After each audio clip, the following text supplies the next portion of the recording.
اللہ ہم غسل میت، نماز جنازہ وغیرہ کا طریقہ سیکھنے جا رہے ہیں اور اس کا پریکٹیکل کریں گے تاکہ یہ پریکٹیکل ہمارے ذہن نشین ہو جائے، اور جو چیز پریکٹیکل میں کی جاتی ہے وہ ذرا آسانی سے سمجھ آ جاتی ہے، تو اس کا ہم پریکٹیکل ابھی کریں گے، اسلامی بھائی سیکھیں گے تاکہ ہمیں بعد میں بوقت ضرورت یہ چیزیں کام آ جائیں۔ جزاک اللہ۔ جو سب سے نیچے ہوتا ہے اس کو کہتے ہیں لفافہ، ٹھیک ہے، اور جو اس کے اوپر ہوتا ہے یہ آزار، اور یہ تیسرا کپڑا ہوتا ہے، یہ اس کو کہتے ہیں قمیض یا کفنی، ٹھیک ہے۔ سب سے پہلے جب بھی کوئی بندہ فوت ہو جائے تو اس کی ہائٹ ناپی جاتی ہے، صحیح ہے۔ جو یہ لفافہ ہے نا، یہ اتنا بڑا ہونا چاہیے کہ اس کے سر کے اوپر سے بھی ہم باندھ دیں ڈیڈ باڈی، اور پیروں کے نیچے سے بھی اس کو ہم باندھ دیں، صحیح ہے۔ اچھا، بعض اوقات جو ریڈی میڈ کفن ملتے ہیں وہ لفافہ اور آزار مانے ہوتے شلوار کے، ٹھیک ہے۔ لفافہ اور آزار یہ سیم سائز ہوتا ہے، یہ غلط ہے۔ آزار کتنا ہونا چاہیے؟ میت کے کندھے سے لے کر آدھی پنڈلی تک یہ ہونا چاہیے۔ ایکسٹرا جو ہے نا، سمجھے آپ کپڑے کو ضائع کر رہے ہیں۔ اچھا، قمیض جو ہے، قمیض یہ دونوں کپڑے اگر چوڑائی میں کم ہوں تو ہم اس کے اندر، اس کے سائڈ میں سلائی لگا کے، بعض لوگ کہتے ہیں کفن کو سینا نہیں چاہیے، تو بھئی کپڑا اگر چھوٹا ہے، میت ڈیڈ باڈی بہت ہیوی ہے، تو آپ ظاہر ہے یہ تو اس کے اوپر لپٹے گی نہیں، تو پھر آپ کو اس کو ڈبل کرنا ہے یا کم از کم 1.5 گنا کرنا ہے، تو پھر آپ نے سائڈ میں سے اور کپڑا اسی لمبائی کا لے کر اس کو سلائی لگانی ہے، ٹھیک ہے، تاکہ وہ بڑا ہو جائے اور مرنے والے کے اوپر اچھی طرح آ سکے۔ یہ میت کا حق بھی ہے کہ اس کو اس کے مطابق کفن دیا جائے۔ اور یہ ہوتی ہے کفنی یا قمیض۔ اس کو جو ہے نا، یہ یوں لگا لیں آپ اس طرح سے کہ یہ یوں سمجھے یہ بہت لمبی ہے۔ ابھی تو چونکہ یہ کپڑا ہمارے پاس چھوٹا ہے تو اس کو ہم نے کرنا ہوتا ہے ڈبل۔ کیا کرنا ہے؟ ڈبل۔ آپ ڈبل کریں گے، ڈبل کرنے کے بعد میل کا، مرد کا جو کفن ہے وہ کاٹتے ہیں۔ وہ کیسے کاٹیں گے؟ اس کو ایک سائڈ سے لے کر دوسرے سائڈ سے اسے لمبا لمبا کاٹیں گے، سیدھے ہاتھ سے تھوڑا لمبا بھی ہو جائے، الٹے ہاتھ پہ زیادہ آگے نہیں جانا، ٹھیک ہے۔ اور اس کو اتنا کاٹنا ہے کہ بس میت کا سر اس کے اندر سے گزر جائے۔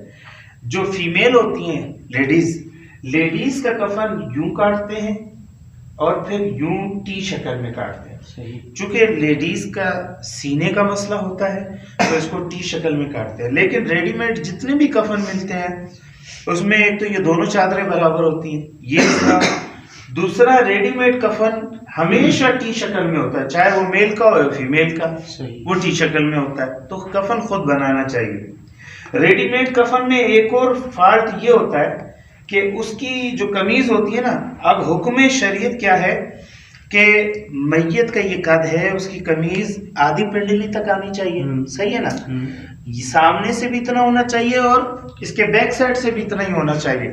اب ہم جو قمیض پہنتے ہیں تو جتنا ہمارا فرنٹ ہوتا ہے اتنا ہمارا بیک ہوتا ہے۔ اب یہ تو نہیں ہوتا کہ جو ہے نا بیک سائڈ میں ہم آدھی قمیض پہنے اور سامنے سے پوری پہنے، تو یہ برا بھی لگے گا۔ کوئی ایسا پہن لے تو لوگ کہیں گے پتہ نہیں پاگل ہے، کیسے یہ اس ڈریس میں آ گیا نا۔ تو میت کا بھی حق یہ ہے کہ اس کو پورا کفن دیا جائے۔ ریڈی میڈ کفن ایسا ہوتا ہے کہ سامنے سے پورا ہے اور پیچھے سے آدھا ہوتا ہے، تو یہ غلط ہے۔ تو اس لیے اچھا، ریڈی میڈ ایک بہت مشہور کوئٹہ کا ادارہ ہے، تو میں نے جب ایک کفن لیا، وہ بندہ پھر میرا واقف نکلا، پھر میں نے اس کو سمجھایا، میں نے کہا آپ کے کفن میں یہ فالٹ ہوتا ہے، کہتے ہیں ہمیں آج تک کسی مولوی نے بتایا ہی نہیں۔ تو میں نے کہا آئندہ کے لیے آپ جو ہے نا، خدا کے لیے یہ قمیص جو ہے نا کیوں آپ وہ کرتے ہیں؟ آپ کو قیامت کے دن گلا بند ہوگا۔ جہاں زیادہ نہیں کرنا وہاں آپ زیادہ کر دیتے ہیں، جہاں ضروری ہے وہاں آپ زیادہ نہیں کرتے۔ تو یہ جو ہے نا کفن اس طرح سے ہوتا ہے۔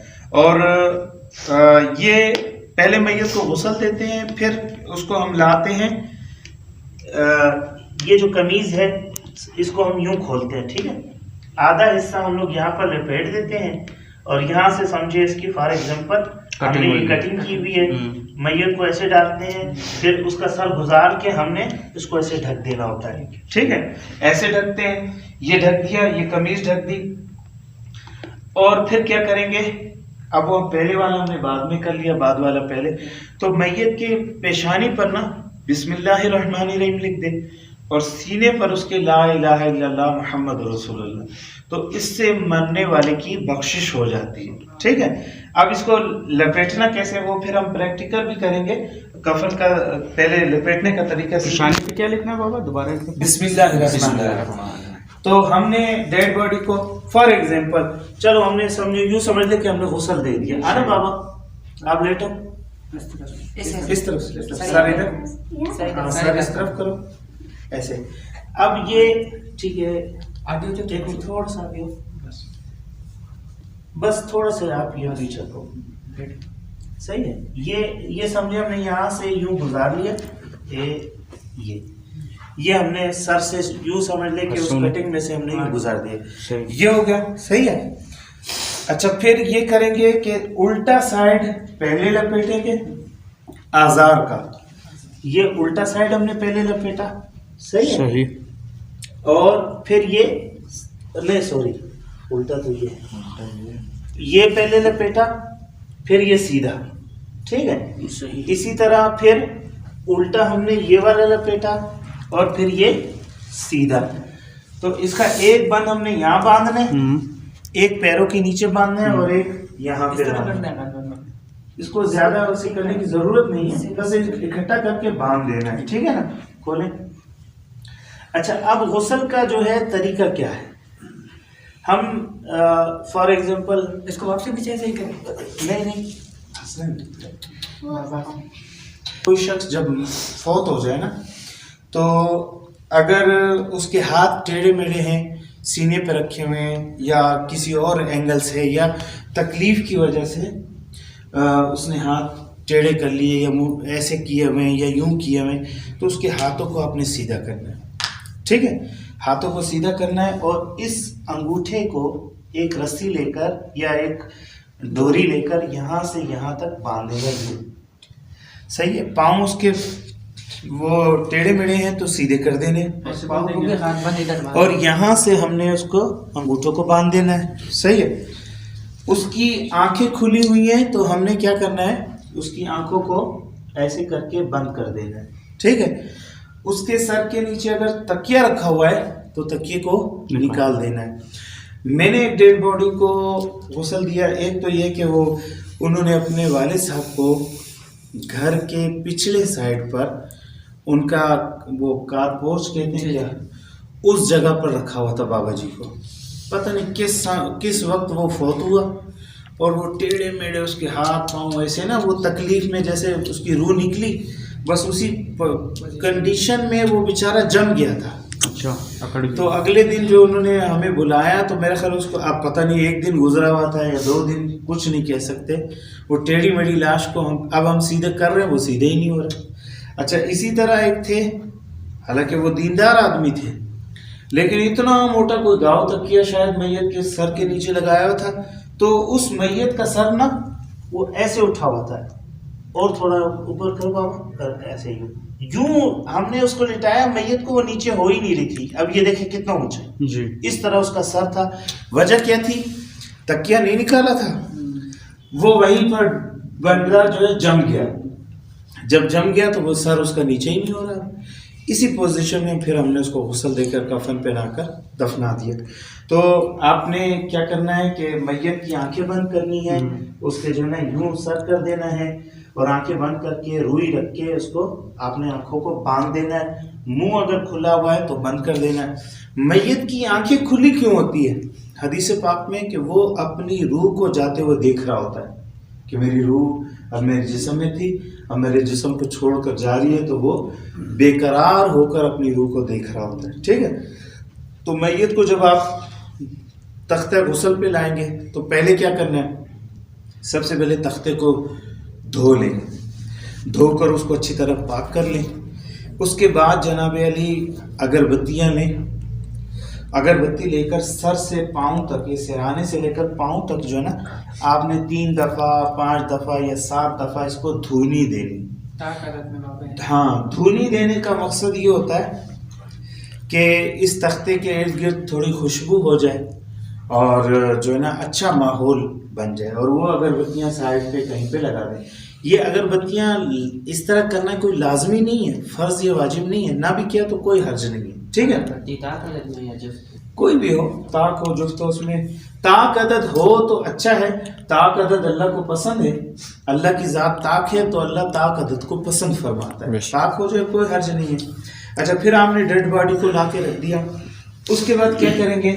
اب یہ سمجھے کفن والا مرحلہ تو ہے بابا، اٹھنے واپس لے جاؤ. اب ڈیڈ باڈی کو آپ نے ڈھکنا ہے. کیسے ڈھکنا ہے؟ آپ نے موٹا کپڑا لینا ہے، کفن والا نہیں. بعض لوگ کفن والا کپڑا لے کر نا یوں ڈھک دیتے ہیں، یوں کر کے. صحیح ہے. اب یہ جو ڈھکا نا، کفن والا کپڑے پہ جب پانی پڑے گا یہ گیلا ہو جائے گا. جب گیلا ہو جائے جسم کے ساتھ چپک جائے گا. جب چپکے گا تو جو اعضاء میت کے چھپانے ہیں وہ چپک کر ظاہر ہو جائیں گے. تو یہ گناہ ہے اور اس کی حق تلفی ہے اور اس کے ساتھ ہم ناجائز کر رہے ہیں. ڈیڈ باڈی نے تو بیچارے نے نہیں بولنا کہ بھائی میرا پردہ کرو، وہ تو اب ان چیزوں سے معذور ہو گیا. تو یہ ہم نے خود خیال رکھنا ہے. اس کا حق ہے کہ اس کا ستر ظاہر نہ ہو. ستر کیا ہے؟ ناف سے لے کر گھٹنے تک یہ ہے ستر عورت. عورت کے معنی چھپانے والی چیز. عورت کی کیا معنی؟ چھپانے والی چیز. تو یہ جو ستر ہے اس کو عورت کا نام اس لیے دیا کہ یہ چھپانے والی چیز ہے. نہ بلا شرع عذر ہم یہ حصہ کسی کا دیکھ سکتے ہیں نہ دکھا سکتے ہیں، الا یہ کہ کوئی مرض ہو. اب یہاں پھوڑا نکل آیا، اب ضرورت ہے کہ میں نے ڈاکٹر کو دکھانا ہے تو وہ علاج کرے نا. تو پھر اس میں بھی یہی ہے کہ اتنا حصہ تھوڑا سا کپڑا ہٹا دیا، ڈاکٹر کو دکھایا کہ یہ حصے میں میرے یہ زخم ہو گیا یا پھوڑا ہو گیا یا کوئی ایسی چیز ہے، انفیکشن ہوا ہے، تو اس میں کون سی دوا لگاؤں. ڈاکٹر دیکھے گا. اب ڈاکٹر کا دیکھنا جائز ہے اور بندے کا دکھانا جائز ہے، لیکن اتنا ہی حصہ کھولنا ہے جتنا کہ دکھانے کی حاجت ہے. اس سے زیادہ ہم اس کو کھولیں گے تو گنہگار ہوں گے. اور بلا شرع عذر جو ہے نا، اگر یہ حصہ جس کو چھپایا جاتا ہے کسی نے دیکھا یا دکھایا تو حدیث میں آگ کی کینچیوں سے اس کو کاٹا جائے گا. تو اس لیے وہ لوگ جو فٹ بال کھیلتے ہیں یا ہاکی کھیلتے ہیں وہ اپنا یوں جو ہے نا ستر ظاہر کرتے ہیں. اسی طرح آج کل جو ماڈرن لوگ ہو گئے نا، وہ شارٹس پہنتے ہیں، وہ نیکر پہن لیتے ہیں. اچھا، بعض لوگ جو ہے نا اب یہ گھٹنے جو ہے نا اس ستر میں داخل ہیں. اب ایک ٹرینڈ بنا ہوا ہے، وہ پینٹیں پھٹی ہوئی پہنتے ہیں، گھٹنے ظاہر ہوتے ہیں. اور اسی طرح مسجد میں آ کے نماز بھی پڑھ ہوتے ہیں، اس میں نماز نہیں ہوتی، یہ یاد رکھیں. ٹھیک ہے، نہ دیکھ سکتے ہیں نہ دکھا سکتے ہیں. تو یہ جو نا وہ شارٹ پہننے نا، یہ ان کے لیے بہت بڑا عذاب بن جائے گا. اب جو دیکھ رہا ہے اس کے لیے بھی مصیبت اور جو دکھا رہا ہے اس کے لیے بھی مصیبت ہے. تو یہ میت کا بھی آپ نے اس کا خیال رکھنا ہے کہ یہ ستر جو ہے نا اس کا ظاہر نہ ہو. اور جب آپ نے اس پہ کپڑا ڈھکنا ہے تو پھر کوئی رنگین کپڑا ڈھکے، اگرچہ وہ پتلا بھی ہو. رنگین سے جسم کی رنگت ظاہر نہیں ہوگی. اب میں نے یہ کپڑے پہنے نا اتنے باریک ہیں، اگر اس میں پسینہ آ جائے تو میرا جسم دکھے گا نا. تو گرمیوں میں ان کپڑوں سے، ایسے کپڑے سے پہننے سے بھی اوائڈ کرنا چاہیے کہ کپڑے اگر گیلے ہو گئے اور جسم میں چپک گئے تو پھر جو ہے نا ستر ظاہر ہو جائے گا اور گنہگار ہوگا. ٹھیک ہے، تو یہ آپ نے ڈھک دیا. پاپا ایک سوال. جی کہ اس سے کیا نام ہے، جب مردے کے کپڑے اتاریں گے کیسے جو اس نے پہنے؟ یہ سارے میں بتاتا ہوں نا. اب کوشش فرمائیں کہ جب یہ غسل کا طریقہ ہے نا اس دوران سوال نہ کریں. ٹھیک ہے، پھر جتنے سوال آپ کے ذہن میں پیدا ہو رہے ہیں تو وہ پھر بعد میں کر لیں. میں اب اسی طرف آ رہا ہوں نا. تو اس کے کفن دینے سے پہلے آپ نے روئی رکھنی ہے. آپ ایک شیمپو کی بوتل رکھ لیں، روئی رکھ لیں، کینچی آپ نے رکھنی ہے. صحیح ہے، یہ چیزوں کی آپ کو دوران غسل ضرورت پیش آئے گی. اس کے ساتھ ساتھ ایک بڑا سا شاپر رکھ لیں تاکہ اس کے خراب کپڑے وغیرہ اس میں آپ گندی چیزیں اس میں ڈالتے جائیں. مٹی کے 3 ڈھیلے لے لیں، یہ سنت ہے. صحیح ہے، وہ ڈھیلے لے کر اس کو ہم نے اس کے جسم پر لگانے ہیں. اچھا، گلوز آپ کے پہلے سے ہوں، سرجیکل گلوز پہن لیں تو زیادہ آسانی رہے گی.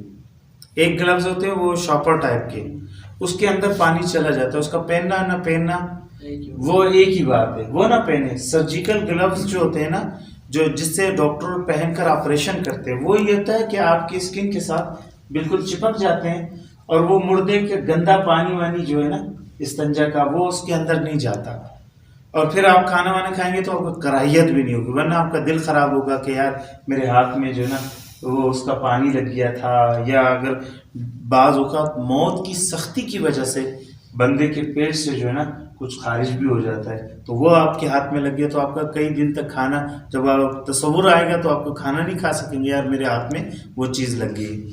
تو اس لیے وہ بہتر یہ ہے کہ پہلے دور میں وہ تھیلیاں بناتے تھے، آج بھی کفن کے ساتھ کچھ تھیلیاں بنی ہوئی ہوتی ہیں تو وہ لوگ پہن لیتے ہیں، لیکن کیا ہے کہ وہ واٹر پروف نہیں ہوتی، اس میں سے پانی اندر چلا جاتا ہے، وہ گندگی آپ کے ہاتھ میں لگ گئی، صرف یہ کہ وہ اندر بالکل ٹچ، اوپر سے تو وہ سالڈ تو ٹھہر گئی لیکن لکوڈ تو اندر چلا گیا۔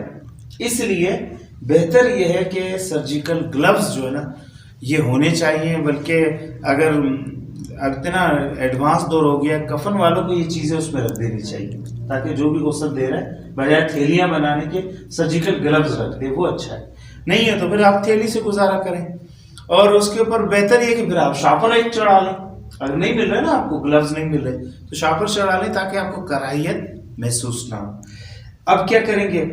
اب سب سے پہلے ہم یہ کریں گے کہ میت کے اگر کپڑے، اس کا جسم اکڑا نہیں ہے اور کپڑے بآسانی اگر ہم اتار سکتے ہیں تو اتار لیں کہ کسی غریب کے کام آ جائیں گے، کوئی پہن لے گا، اور اگر یہ پاسبل نہیں ہے کہ اس کے کپڑے اتارے جا سکیں اور یہ خدشہ ہے کہ اتاریں گے تو اس کو تکلیف ہوگی، تو پھر اس کو کپڑے اتاریں گے نہیں، پھر ہم کیا کریں گے کہ ہم جو ہے نا اس کا یہاں سے یہ آستین لیں گے، اور یہ یہاں سے ہم نے کھولی آستین، ٹھیک ہے، اور اس کے بعد کھولنے کے بعد ہم نے ایک بندہ اس کا ہاتھ پکڑ لے گا اور دوسرا بندہ یہ آستین کھول کے اب اس کو ہم کاٹیں گے، یہاں سے کاٹنا شروع کریں گے، ایسے کینچی سے کاٹ کے ہم یہاں تک کاٹ لیں گے، صحیح ہے، پورا گلے تک، ہاں یہاں تک، یہ نا اس کا یہ جو گریبان ہے یہاں تک کاٹ لیں گے، یہ آستین کٹ گئی۔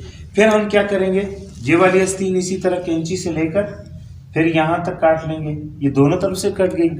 پھر ہم نے اس کی قمیض کو یہاں سے نکالنا ہے، ٹھیک ہے، ستر اس کا چھپا ہوا ہے، قمیض کو ہم نے یہ نکالا اور یہاں سے ہم کاٹیں گے یوں کر کے، یوں کاٹتے ہم یہاں تک لے آئیں گے، یہ تو بٹن کھل جائیں گے، تو یہ کٹ گئے۔ اب یہ بندے کی قمیض آزاد ہو گئی، تھوڑا سا لوگوں سے ہیلپ لے کر اور ہم نے جو نا اس کی قمیض کو نیچے سے نکال لی۔ شلوار اس کی باقی ہے، ٹھیک ہے، شلوار کے لیے ہم کیا کریں گے کہ ستر نہ کھلے، اس کے اندر ہاتھ ڈالا اور اس کا آزار بند کھولا، کھولنے کے بعد جو ہے نا یہاں سے ہم شلوار کو نیچے کی طرف کھینچ لیں گے یہاں سے، ٹھیک ہے۔ اگر اس کے بعض بزرگ ہوتے ہیں، اب وہ ان کے لیے آزار بند باندھنا یہ ذرا دشوار ہوتا ہے، تو وہ پھر کیا کہتے ہیں، لاسٹک استعمال کرتے ہیں، بہت سے بزرگ جو ہوتے ہیں نا آزار بند نہیں ہوتے، اب لاسٹک ہے تو آزار بند ہے ہی نہیں، تو اس کو ہم ویسے ہی یہاں سے نیچے سے پکڑ کے کھینچ لیں گے۔ اب یہ بندہ جو ہے کپڑوں سے آزاد ہو گیا، ٹھیک ہے۔ اب سب سے پہلے ہم نے یہ کرنا ہے، مٹی کے ڈھیلے لے کر، 3 ڈھیلے، یہ سنت ہے، یہ ڈھیلے لیں گے اور کوشش کریں کہ اس کا جو عزیز قریب بیٹا بھائی وغیرہ اس کو کہیں کہ اس کو استنجا کروائے۔ استنجا کیا کروانا ہے کہ اس کے پیشاب والی جگہ پر، چھوٹے پیشاب والی اور بڑے پیشاب والی جگہ پر وہ ٹچ کرے گا تینوں کو باری باری، ٹھیک ہے، اس کو ٹچ کر کے جو ہے نا یہ سائڈ میں جو ایک شاپر آپ نے ایکسٹرا لیا تھا اس میں ڈالتا جائے گا۔ یہ تو ہو گیا مٹی سے استنجا۔ پھر ایک اور استنجا کرانا ہے، کس طرح؟ پانی سے۔ اچھا، پانی کے بارے میں یہ ہے کہ جو وضو کر کے آیا نا غسل دلانے، اور ہر بندے کو جو غسل دلا رہا ہے اس کا وضو ہونا چاہیے۔ پانی، بعض لوگ کیا کرتے ہیں، یہاں پر پانی کی بالٹیاں رکھی ہوئی ہیں، اب یہاں سے چھینٹیں اچھل رہی ہیں اس پانی میں جا رہی، بھائی پانی کو آپ دور رکھیں، مکس کرنے والا بھی دور ہو، صرف آپ کو لوٹا بھر بھر کے دے۔ اچھا، پھر بعض اوقات ایسا ہوتا ہے کہ جو بندہ لوٹا بھر رہا ہے نا وہ بالٹی کے اوپر ہی بھر رہا ہوتا ہے، اب یہ لوٹا اس نے غسل والے نے نیچے بھی رکھا ہے، اب نیچے سے اس کے غسل کا پانی اس کے پیندے میں لگ گیا، یہ بالٹی کے اوپر بھر رہا ہے، وہ پیندے والا پانی بھی بالٹی میں گرا، یہ سارا پانی ناپاک ہو گیا. اب ناپاک پانی سے آپ میت کو غسل دے رہے ہیں، تو اس لیے پانی ڈالنے والے کو بڑی احتیاط کرنی ہے، پانی لینے والے کو بھی احتیاط کرنی ہے کہ کوئی نیچے کا گندا پانی اس بڑے زیادہ پانی میں مکس نہ ہو. اچھا، جس طرح نارمل پانی سے آپ غسل کرتے ہیں، بعض لوگ گرمیوں میں بھی نا نیم گرم پانی سے غسل کرتے ہیں، ٹھنڈا پانی ان کو مزہ نہیں دیتا. تو میت کی جیسی کیفیت ہوتی ہے نا، اسی حساب سے اس کے لیے پانی ہونا چاہیے. اگر اس کو نیم گرم پانی تھا تو بہتر یہ کہ آپ کو پتہ تو ہے نہیں، تو بالکل گرمیاں بھی ہوں تو بالکل ٹھنڈے پانی سے غسل نہ دیں، نیم گرم پانی کم از کم کر لیں. اور پانی میں بیری کے اگر 7 پتے ڈال لیں اور جو پانی جوش ہو رہا ہے اس میں ایک پوٹلی بنا کر اس کو پانی میں جوش دے لیں، تو اس سے یہ ہوگا کہ میت کے جسم کو کیڑے مکوڑے نہیں کھائیں گے. اور بیری کے پتے برکت والے پتے ہوتے ہیں، حدیث میں کھجور کے بعد جو برکت والا درخت ہے وہ بیری کا درخت ہے. تو اس لیے وہ جو ہے نا آپ نے پوٹلی بنا کر اس میں جوش دے لیں. اب یہ آپ نے ڈھیلوں سے استنجا کروا لیا، اس کے بعد آپ نے کیا کرنا ہے جی، پانی سے استنجا کروانا. اب وہ گلوز اگر ہیں تو وہ پہن لیں، اور ایک اس کا فیملی ممبر جو ہے نا وہ اس کے جسم، اب چونکہ یہ معذور ہے، بیمار آدمی کو بھی تو ہم صفائی کرتے ہیں نا، تو وہ اس میں ہاتھ ڈالے گا. ہاتھ ڈالنے کے بعد اپنے ہاتھ سے اس کا استنجا کرائے گا. صحیح ہے. اس کے ستر اگر میت کے تکلیف نزع کی تکلیف کی وجہ سے اگر اس کے جسم سے کوئی رطوبت وغیرہ خارج ہو گئی ہے تو وہ اس کو اچھی طرح دھلائے گا. پہلے استنجا ہو گیا، استنجے کے بعد پھر ہم نے کیا کرنا ہے، اس کا وضو کرانا ہے. عام روٹین میں بھی سنت یہی ہے کہ پہلے آپ استنجا کریں اس کے بعد وضو کریں. اب وضو کرانے میں ہم نے کیا کرنا ہے کہ میت کا ہاتھ پکڑ کے نا اس کے یہاں سے لے کر ہم نے کوہنیوں سمیت میت کا یہ پہلے سیدھا ہاتھ دھلائیں گے، ٹھیک ہے، یہاں تک. عام روٹین میں ہم ہاتھ کتنا دھوتے ہیں، یہاں تک، ٹھیک ہے. لیکن میت نے چونکہ وضو خود نہیں کرنا تو ڈائریکٹ ہی ہم اس کا یہاں تک دھلا دیں گے، کونیوں سے اوپر. بعض لوگ کہتے ہیں غسل کا فرض ہے، وضو کا فرض ہے کونیوں تک، تو کونی تو یہاں ختم ہو گئی، تک نہیں، کونیوں سے سمیت، کونیوں سے تھوڑا اوپر، ٹھیک ہے. یہاں تک یہ سیدھا ہاتھ دھلا دیا، پھر یہاں سے دوسرا ہاتھ دھلا دیا، اور پھر اس میں خلال بھی کریں تاکہ کوئی حصہ اس کا خشک نہ رہ جائے. یہ آپ نے کر دیا. اب کیا کرنا ہے، اب کرانی ہے کلی. میت کلی کرنے سے عاجز ہے تو آپ نے کیا کرنا ہے، روئی کے پھائے لینے، ٹھیک ہے، اس کو بھگو دیا. بھگونے کے بعد میت کے منہ میں اگر جا سکتا ہے، منہ کھلا ہوا ہے جا سکتا ہے، اس کے دانت وغیرہ میں آپ پھیر دیں. ایک دفعہ پھیرا، ہاتھ دھو لیا، پھر دوسرا روئی کا ٹکڑا لیا، پیس لیا، گیلا کیا، پھر منہ میں پھینک دیا. اگر بند ہے بالکل تو ہونٹوں پہ پھینک دیں، سنت ہوگا. یہ آپ نے پھینک دیا. تیسری دفعہ اس طرح کیا، پھینک دیا. پھر کیا کریں گے، روئی کی بتی جیسے بنا لیں، ٹھیک ہے، اس کو ایسے یوں فولڈ کر لیں، گول کر لیں، اور گیلا کر کے ناک کے سوراخوں میں دونوں میں یہ جو ہے نا یہاں سے ڈالا، یہاں سے ڈالا، اس کو پھینک دیا. پھر دوسری لے لی، یہ ناک میں پانی ڈالنے کے مترادف ہو گئی. 2 چیزیں ہو گئی. پھر کیا کرنا ہے کہ میت کا جتنا چہرہ ہم وضو میں دھوتے ہیں فرض ہے، کہاں سے، پیشانی سے لے کر تھوڑی تک، ایک کان کی لو سے دوسرے تک، یہ فرض ہے نا، وہ عام روٹین میں بھی. تو میت کا بھی اتنا چہرہ ہم نے کیا کرنا ہے، اچھی طرح دھلانا ہے. اچھا، دھلاتے وقت یہ احتیاط رکھنی ہے کہ میت کے جو ہے نا ناک کو پکڑ لینا ہے اور منہ کو بھی بند کر دینا ہے، ٹھیک ہے، اور تاکہ منہ میں پانی جہاں جائے ناک میں پانی نہ جائے. ایک تو میت کو تکلیف ہوگی، اور دوسرا جو ہے کہ زیادہ پانی چلا گیا تو اس کا پیٹ پھول جائے گا. تو اس لیے ناک اور منہ پکڑ کے اچھی طرح چہرہ دھلا دیا، یہ دھل گیا. اس کے بعد ہم کیا کرتے ہیں، مسح کرتے ہیں.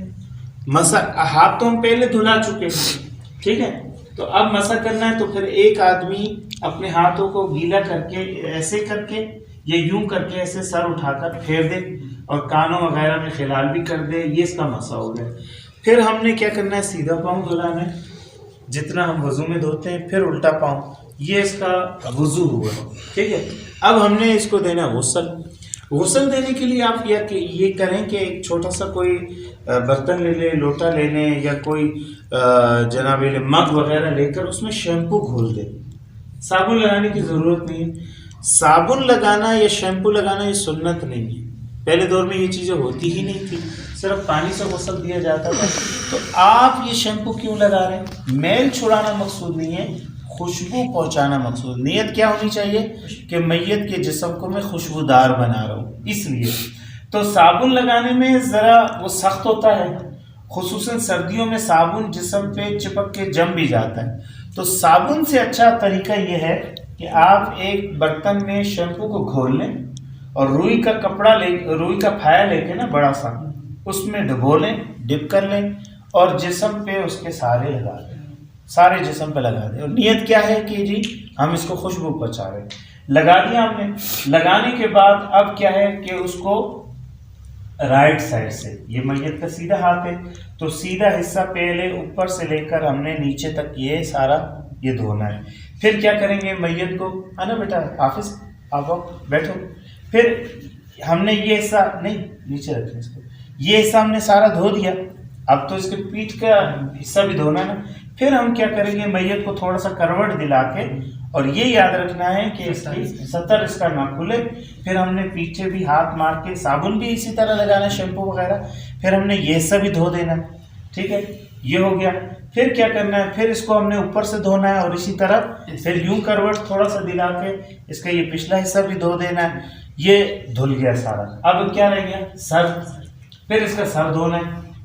ٹھیک ہے، سر دھو دیا، یہ میت کا غسل ہو گیا. پھر کیا کریں گے، اب کیا کرنا ہے ہم نے، اب میت کو تھوڑا سا اٹھائیں گے، ایسے تھوڑا سا اٹھا کے بیٹھنے کی پوزیشن میں، اور اپنا ہاتھ لے کر ایسے اس میں آہستگی سے اس کے پیٹ پہ 3 دفعہ پھیریں گے، یوں پھیریں گے. پھر اس کو چیک کریں گے کہ بھئی اس کے پیٹ سے کوئی رطوبت تو نہیں نکلی. اگر رطوبت نکل گئی ہے تو پھر ہم نے اس کو دھو دینا. اب پورا غسل کرانے کی ضرورت نہیں ہے. پھر اس کے بعد کیا کرنا، جب یہ آپ نے دھو دیا، پھر احتیاطاً سر سے لے کر پاؤں تک اچھی طرح خوب پانی بہا دیں، تاکہ وہ جتنا بھی ہے، کوئی اگر کسر کمی کجی رہ گئی ہے وہ ختم ہو جائے. پھر اس کو یوں کر کے بھی تھوڑا سا پانی ڈال دیں، اچھی طرح یوں کر کے بھی ڈال دیں. تو یہ سارا یہ غسل اس کا آپ کا میت کا کمپلیٹ ہوگا. ٹھیک ہے. اس کے بعد اسی طرح آپ نے اس کو لانا ہے اور پہلے قمیض پہنانی ہے. قمیض آدھا حصہ آپ نے ادھر رکھا ہوا تھا. اچھا، یہ کفن میں ایک ڈوری پہلے سے اسے نیچے ڈال لیں، ایک ڈوری اس طرف ڈال لیں، ایک ڈوری اس طرف ڈال لیں. پھر جب ڈیڈ باڈی، اچھا پھر آپ اس کو کسی کپڑے سے خشک بھی کر سکتے ہیں. صحیح ہے، ٹاول وغیرہ ہے تو پھر دھو کے اس کو استعمال بھی کر سکتے ہیں، کسی غریب کو دے سکتے ہیں. نہیں آپ کرنا چاہتے تو آپ جناب علی وہ لے لیں، ٹیشو پیپر لے لیں، اس سے خشک کر لیں، یا پھر روئی جو آپ کے پاس بچی ہوئی ہے اس سے یوں لگا کے اس کو خشک کر لیں.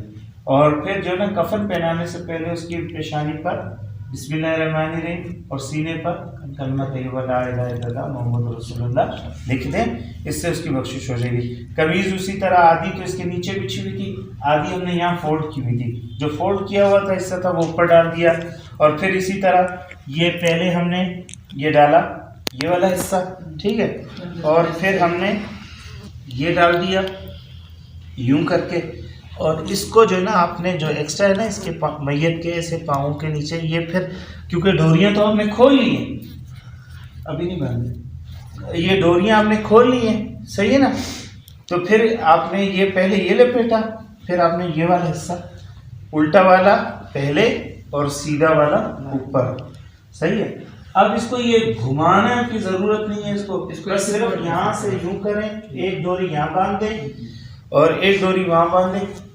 وہ کوئی اور چیز ہے پتلی میں، یہ اس کو باندھنا کیسے ہے؟ پٹو دے دیں، پٹو دے دیں. ہاں باندھا والا یار، اس کا تھوڑا سانس کھول لو. ادھر آ رہی سانس صحیح.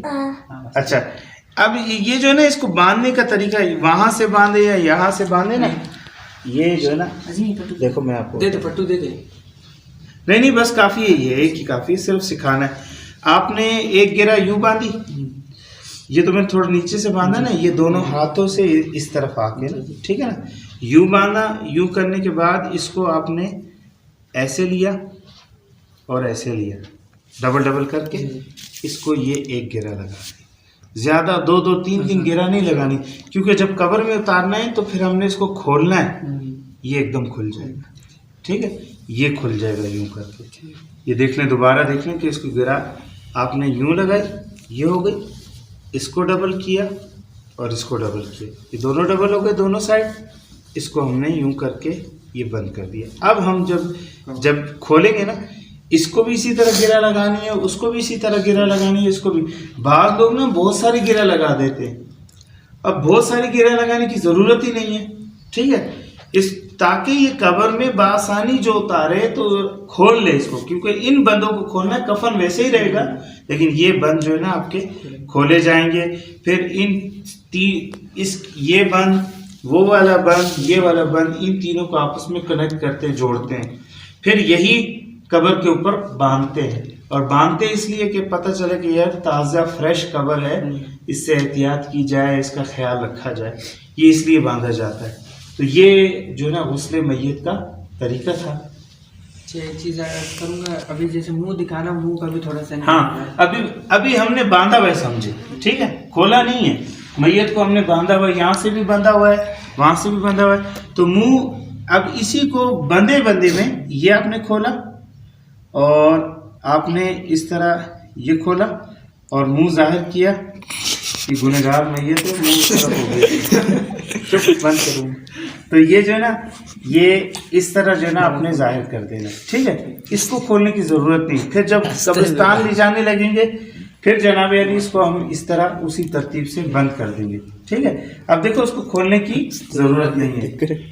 تو یہ طریقہ ہے، اور اس میں عبرت حاصل کرنی چاہیے دیکھ کر کہ یار دیکھو آج یہ وقت اس پر آیا ہے، کل مجھ پر میرا بھی اعلان ہوگا کہ جی فلاں بن فلاں فوت ہو گئے ہیں اور اتنے بجے جنازہ اور یہ، اور پھر اس کی بے بسی کو دیکھ کر اپنی بے بسی پر غور کرے کہ میرے ساتھ کیا ہوگا. پھر اس کو ادھر لے جائیں گے. ابھی تو یہاں کہیں جاتے ہیں کبھی اکیلے نہیں جانا، فلاں نے میرے ساتھ چلو مجھے ڈر لگ رہا ہے، لیکن قبر میں تو اکیلے ہی جانا ہے. پھر تو جتنا بھی دوست ہو، جتنا رشتہ دار ہو، باپ ہو، بھائی ہو، وہ ٹھہرے گا نہیں، وہ قبرستان میں نہیں ٹھہرے گا، وہ دفن کرے گا، دعا کرے گا، روانہ ہو جائے گا.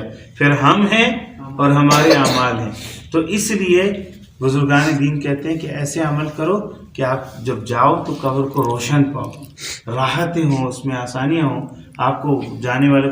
یہاں تک کہ حدیث میں کہ جب بندہ واپس آتا ہے نا تو اپنے جانے والوں کی قدموں کی آہٹ بھی سنتا ہے، اور کتنا مایوس ہو کے جو ہے نا وہ دیکھ رہا ہوتا ہے کہ سب مجھے چھوڑ کے جا رہے ہیں، اب میں ہوں، اب پتہ نہیں کیا ہوگا، اب میرا کیا بنے گا. اور وہ جو قبر کا امتحان ہوتا ہے نا، اس سے پہلے حدیث میں کہ میت اگر نیک ہوتی ہے نا تو قبر میں فوراً جہنم کی کھڑکی کھلتی ہے اور وہ ڈر جاتا ہے کہ یار پتہ نہیں، وہ کہتا ہے پتہ نہیں میرا ایمان کا خاتمہ ہوا ہے کہ نہیں، یہ جہنم. لیکن فوراً وہ جہنم کی کھڑکی بند ہو کر جنت کی کھڑکی کھل جاتی ہے اور پھر وہ جنت کے مزے لیتا ہے اور وہ راحت اور آسانی میں آ جاتا ہے. صحیح ہے. اور جو گنہگار ہوتا ہے تو اس کی قبر میں فوراً جنت کی کھڑکی کھول دی جاتی ہے، وہ خوش ہو جاتا ہے، یار کیا مزے ہیں، لیکن فوراً بند. اور بتایا جاتا ہے اچھے عمل کرتی گیا آتا نا تو وہ جگہ تھی تیری، پھر فوراً بند کر کے جہنم کی کھڑکی کھول دی جاتی ہے. تو میت تو اتنی بے بس ہوتی ہے، اتنی بے بس ہوتی ہے، اتنی بے کس ہوتی ہے کہ جب اس کی قبر پر کوئی جاتا ہے نا تو وہ کہتی کاش یہ بس بیٹھا رہے، کچھ درود پڑھتا رہے، ذکر کرتا رہے، تلاوت کرتا رہے، تاکہ اس کا ثواب مجھے ملتا رہے. اور وہ جب جاتا ہے تو وہ مرنے والا بڑی حسرت سے دیکھتا ہے. وہ ایسی اس کی کیفیت ہوتی ہے جیسے ہم بیمار ہیں اور ہمیں کوئی پوچھنے نہیں آیا، اور ہم کسی اور شہر میں گئے، ایکسیڈنٹ ہو گیا، ہسپتال میں جا کے پڑے، پھر کوئی اپنا محلے والا آ گیا اور وہ اس نے دیکھا ارے آپ کا ایکسیڈنٹ ہوا ہے، ابھی میں آپ کے گھر میں اطلاع کرتا ہوں. پھر ہم کہتے ہیں یار کاش یہ نہ جائے. وہ کہتے ہیں یار میرا تو کام ہے، میں تو فلاں شہر جا رہا ہوں، ابھی تھوڑی دیر کے لیے رکا تھا. تو وہ جو بیمار ہے وہ کہے گا یار کاش تھوڑی دیر اور ٹھہر جائے میرے پاس، جب تک میرے ماں باپ نہیں آ رہے، میرے گھر والے نہیں آ رہے، تھوڑی دیر ٹھہر جائے میرے پاس. وہ کہتا ہے نہیں یار میری تو گاڑی جا رہی ہے، میں تو آیا تھا، مجھے پتہ چلا ایکسیڈنٹ ہوا، میں ادھر آیا تو دیکھا تم تھے، تو چلو میں تمہارے گھر. اب سوچیں کہ یہ بندہ جس کا کوئی بھی نہیں ہے، اب یہ سب کو جاتے ہوئے دیکھ رہا ہے، بیچارہ بے بس بے کس کہ یار اب جو ہے نا یہ میرے دوست بھی جا رہے ہیں, میرے رشتہ دار بھی جا رہے ہیں, میرے جن کے ساتھ میں محفلیں سجاتا تھا, جو ساری رات میں ان کے ساتھ گزار دیتا تھا ہنستے مسکراتے, وہ سب مجھے چھوڑ کے جا رہے ہیں. نہ ماں ٹھہر رہی ہے, نہ باپ ٹھہر رہا ہے, نہ بھائی, نہ رشتہ دار, کوئی بھی نہیں. تو صرف کیا ہے, اعمال. اس لیے ہمیں اچھے عمل کرنے چاہیے. اللہ تعالیٰ اچھے عمل کر کے اس دنیا سے جانے کی توفیق عطا فرمائے, ایمان کی سلامتی عطا فرمائے. آمین بجاہ نبی الامین صلی اللہ تعالی علیہ وسلم.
Anlamıyorum.